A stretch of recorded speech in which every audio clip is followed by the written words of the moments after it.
Last year, CNAS was honored to arrange a private screening for a compelling documentary on the war in Afghanistan called The Hornet's Nest. You may be familiar with it. The movie followed a father-son documentary team as they embedded in a frontline U.S. Army unit, and encountered some of the fiercest fighting of the war. The movie was raw, emotional, and powerful, and the film won critical acclaim around the country and helped draw attention back to the wars in Afghanistan and Iraq, which are still, unfortunately, with us today.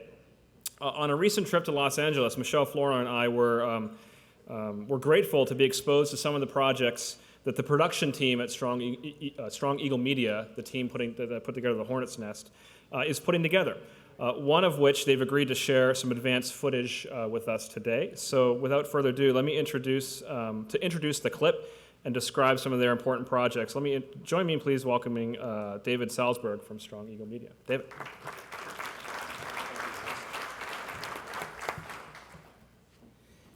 It's an honor to be here, and I want to thank Michèle and Shawn and everyone at CNAS for inviting us. The way that we release these films is with the community, with the military, with the charities we work with, people that are behind the men and women that serve. And one of my partners, Wendy Anderson, many of you whom you may know, she couldn't make it today. She's actually very ill, stuck in California, and that's actually nicer here weather-wise. But she stuck out there and she couldn't make it. And at Strong Eagle Media, we have a commitment to tell the stories of those who serve with no political agenda. And if you have seen The Hornet's Nest, thank you, and please share it. If you haven't seen it, we will give you a copy, or we'll email you a digital copy. So please let the folks at CNAS know if you'd like that, or you can see me directly and we'll make that happen. And let's let the clip do the talking. Can you cue up the Citizen Soldier clip? Is it ready to go? So this we were embedded with the 45th Oklahoma National Guard on the front lines in 2011. They lost 14. They've lost 19 since 2001. But most people in America don't know that the National Guard's lost 780 since 9/11.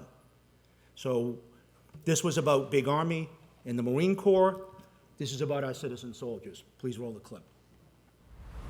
It's really important to us in Hollywood. In Hollywood, it's really kind of, as you can tell, I'm from Boston, right? You can't tell with my accent.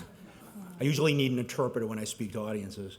But a lot of us in Hollywood, especially our team, I've got a group of people, my business partner, Christian Thoreau, who's the co-director and partner, Burt Bedrosian, and Wendy Anderson's on our team. But we've got people from all these different backgrounds that are working together to tell the stories of the men and women who serve. Now, this audience knows that only 1% serve, 2.8 million since the beginning of the wars, but the rest of the country doesn't really know this.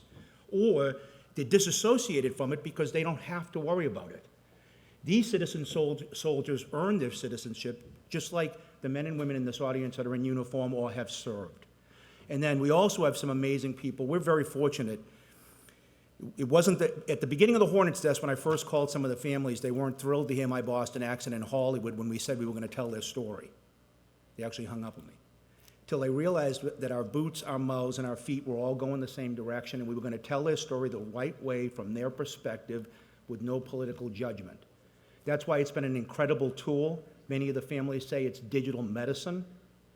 We've raised probably north of $10 million for charity, military charities with the films, and we're just getting started. But we couldn't do it without the members of the units and the families involved, because without them helping us make it, it wouldn't be their story. And I'm really honored that I have a dear friend in the audience who's a Gold Star widow and is an advocate on the Hill, Jane Horton. Jane, could you please stand?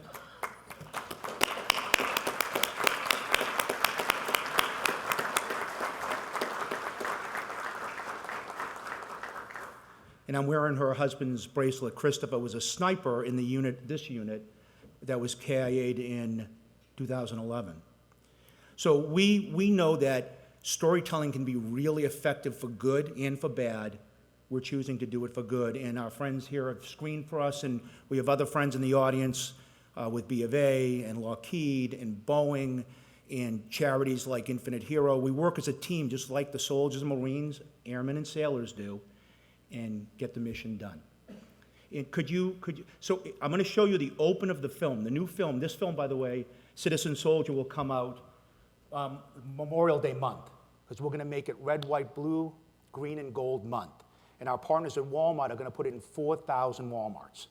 And we're going to hopefully get the guard out and the folks at Walmart and get the community to come together in Memorial Day, not to sell more cars or just have barbecues, but to honor the men and women that served. So this will be out in May. And then we have Danger Close, our next film, which is with SOCOM. And we have a female reporter that embedded with A-teams. She wasn't really welcome when she first got there, by the way. And she went with A-teams for 2 years. And the stuff that we've caught, this is all real. There's no actors. Again, it's what you see is real. And let me just show you the open of the next film. So as I mentioned earlier, storytelling can be used for good or for bad. In this case, when I've been in rooms with 1,000 people, and they all come in as individuals, and when they leave the Hornet's Nest, and hopefully Citizen Soldier and Danger Close will have the same effect, they leave as one. It's not about left or right, it's about being American. And you guys know more than most of the rest of the country because you were involved in making policy. So hopefully we help energize the country to support the men and women that serve, and thank you very much for having me.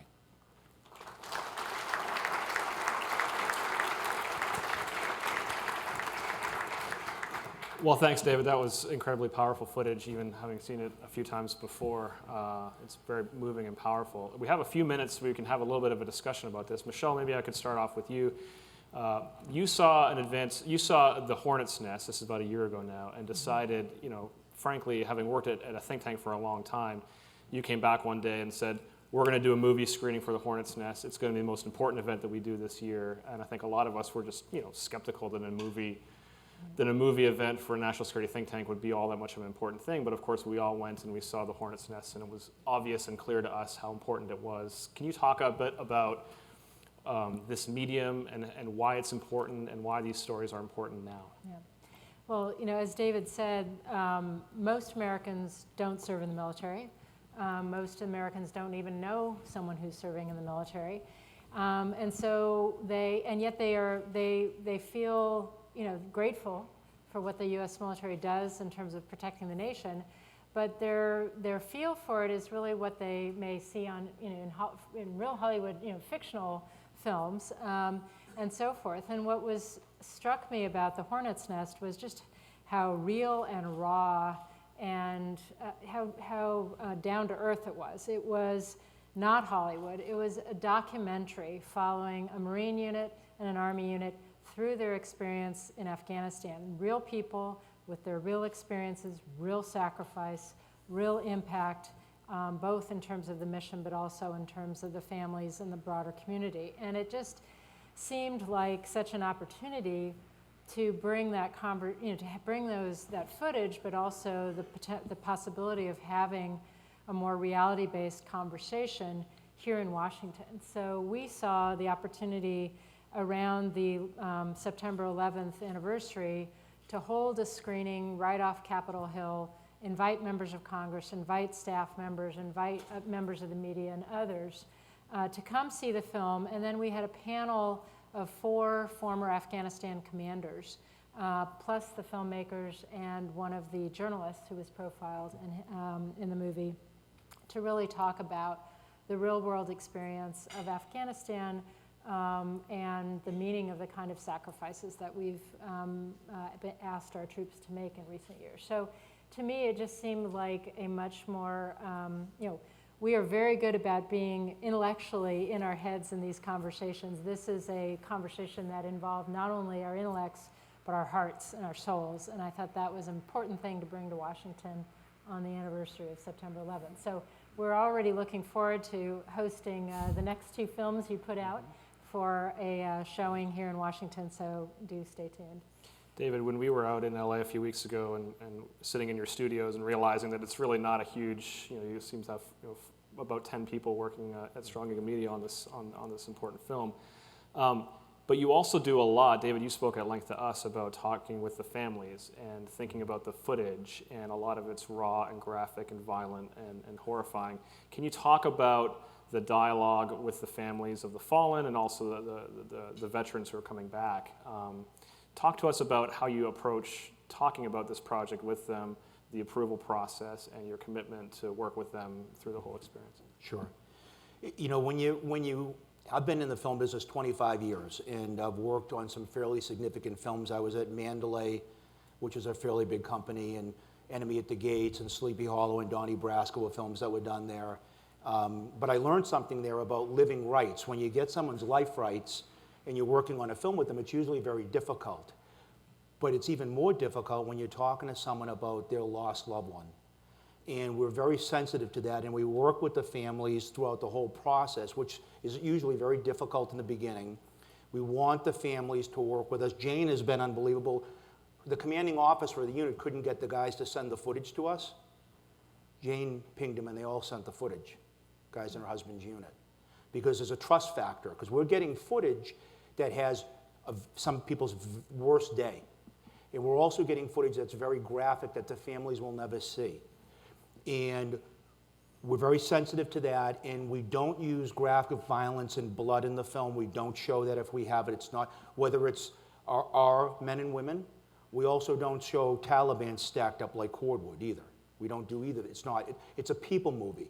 It's not a war movie. It's about the people. And being aware it's about real people and real families and sons and daughters is a very difficult thing. And the families call us, and I had a call yesterday with a dad who screened The Hornet's Nest for over his 100th time. He speaks on behalf of other families.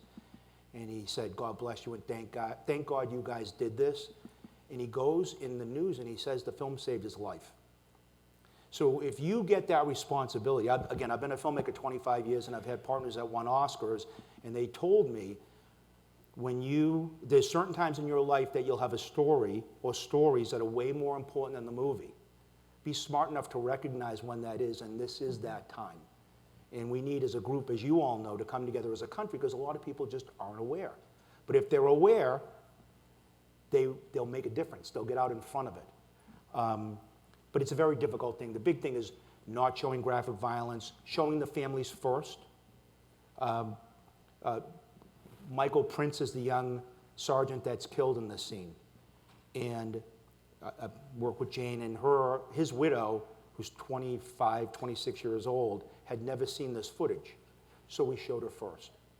With her permission, we went to her house, we went and prayed at his stone, and we watched the footage. Because if she's not going to let us use it, we're not going to use it. So sorry for the long answer. Apologize. No, it's a long answer, an important answer. Unfortunately, we've run out of time for questions. I see General Dunford, and sir, we can't keep you waiting. Please join me in thanking David Salzberg, and stay tuned for their work, please. Thank you.